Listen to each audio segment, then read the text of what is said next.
مسیح یسوع کے جلالی اور بابرکت نام میں آپ سب کی سلامتی ہو۔ بائبل مقدس میں سے سیکھیں گے ہم عہد عتیق میں سے خروج کی کتاب، جو کہ مقدس موسیٰ کی شریعت ہے، اس کا 19واں باب اس کی پہلی آیت سے۔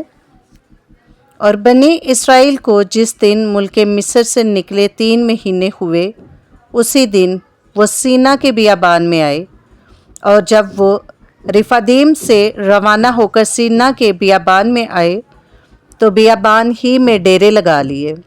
سو وہیں پہاڑ کے سامنے اسرائیلیوں کے ڈیرے لگے، اور موسیٰ اس پر چڑھ کر خدا کے پاس گیا، اور خداوند نے اسے پہاڑ پر سے پکار کر کہا کہ تو یعقوب کے خاندان سے یوں کہہ اور بنی اسرائیل کو یہ سنا دے کہ تم نے دیکھا کہ میں نے مصریوں سے کیا کیا کیا، اور تم کو گویا عقاب کے پروں پر بٹھا کر اپنے پاس لے آیا۔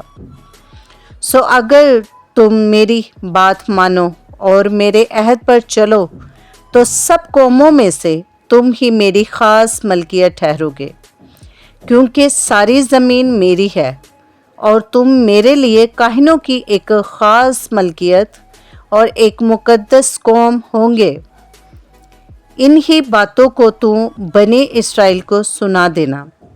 تب موسیٰ نے آ کر اور ان لوگوں کے بزرگوں کو بلا کر ان کے روبرو وہ سب باتیں جو خداوند نے اسے فرمائی تھی بیان کی، اور سب لوگوں نے مل کر جواب دیا کہ جو کچھ خداوند نے فرمایا ہے وہ سب ہم کریں گے۔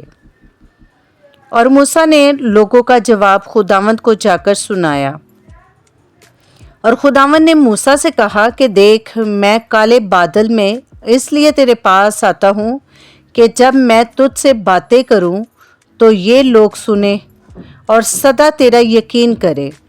اور موسیٰ نے لوگوں کی باتیں خداوند سے بیان کی، اور خداوند نے موسیٰ سے کہا کہ لوگوں کے پاس جا اور آج اور کل ان کو پاک کر، اور وہ اپنے کپڑے دھو لیں اور تیسرے دن تیار رہیں، کیونکہ خداوند تیرے تیسرے دن سب لوگوں کے دیکھتے دیکھتے کوئی سینا پر اترے گا۔ اور تو لوگوں کے لیے چاروں طرف حد باندھ کر ان سے کہہ دینا کہ خبردار، تم نہ تو اس پہاڑ پر چڑھنا اور نہ اس کے دامن کو چھونا۔ جو کوئی پہاڑ کو چھوئے ضرور جان سے مار ڈالا جائے، مگر اس سے کوئی ہاتھ نہ لگائے، بلکہ وہ لاکلام سنسار کیا جائے یا تیر سے چھیدا جائے، خواہ وہ انسان ہو خواہ حیوان، وہ جیتا نہ چھوڑا جائے۔ اور جب نرسنگا دیر تک پھونکا جائے تو وہ سب پہاڑ کے پاس آ جائے۔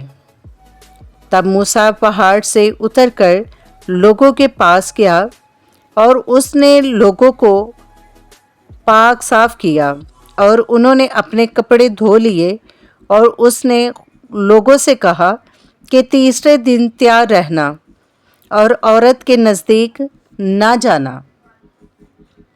جب تیسرا دن آیا تو صبح ہوتے ہی بادل گرجنے اور بجلی چمکنے لگے، اور پہاڑ پر کالی گھٹا چھا گئی، اور کرن کی آواز بہت بلند ہوئی، اور سب لوگ ڈیروں میں کانپ گئے۔ اور موسیٰ لوگوں کو خیمہ گاہ سے باہر لایا کہ خداوند سے ملائے، اور وہ پہاڑ سے نیچے آ کھڑے ہوئے، اور کوئی سینہ اوپر سے نیچے تک دھوئیں سے بھر گیا، کیونکہ خداوند شعلہ میں ہو کر اس پر اترا، اور دھواں تندور کے دھوئیں کی طرح اوپر کو اٹھ رہا تھا، اور وہ سارا پہاڑ زور سے ہل رہا تھا۔ اور جب کرن کی آواز نہایت ہی بلند ہوتی گئی تو موسیٰ بولنے لگا، اور خدا نے آواز کے ذریعہ سے اس سے جواب دیا، اور خداوند کوئی سینا کی چوٹی پر اترا، اور خداوند نے پہاڑ کی چوٹی پر موسیٰ کو بلایا۔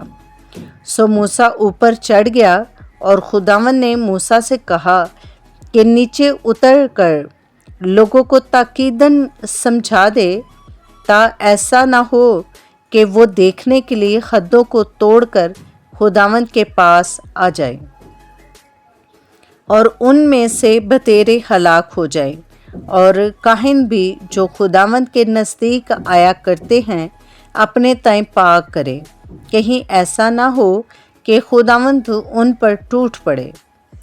تب موسیٰ نے خداوند سے کہا کہ لوگ کوہ سینا پر نہیں چڑھ سکتے، کیونکہ تو نے تو ہم کو تاکیداً کہا ہے کہ پہاڑ کے چوگرد حد بندی کر کے اسے پاک رکھو۔ خداوند نے اسے کہا، نیچے اتر جا اور ہارون کو اپنے ساتھ لے کر اوپر آ۔ پر کاہن اور عوام حدیں توڑ کر خداوند کے پاس اوپر نہ آئیں، تا نہ ہو کہ وہ ان پر ٹوٹ پڑے۔ چنانچہ موسیٰ نیچے اتر کر لوگوں کے پاس گیا اور یہ باتیں ان کو بتائیں۔ خداوند کے زندہ پاک کلام کا پڑھا اور سنا جانا ہم سب کے لیے باعث سے برکت ہو۔ خداوند کا شکر ہو، آمین۔ ویڈیو اچھی لگے تو لائک کریں، چینل کو سبسکرائب کریں تاکہ ہر آنے والی ویڈیو کا نوٹیفیکیشن سب سے پہلے آپ کو ملے۔ ویڈیو کو لائک اور شیئر ضرور کیا کریں، اس سے ہماری حوصلہ افزائی ہوتی ہے۔ ہمیں ایک ویڈیو تیار کرنے میں اتنا ٹائم لگتا ہے اور محنت لگتی ہے۔ آپ بھی اس میں کمنٹس کر کے، لائک اور شیئر کر کے اس خدمت میں آپ بھی حصے دار بن سکتے ہیں۔ خداوند آپ کو اس کا اجر دے، خداوند آپ کو برکت دے، اور خداوند آپ کو صحت تندرستی عنایت کرے تاکہ آپ خداوند کے کلام کو زمین کے انتہا تک پھیلانے کے لیے آپ بھی مدد کریں۔ Stay tuned with us. God bless you.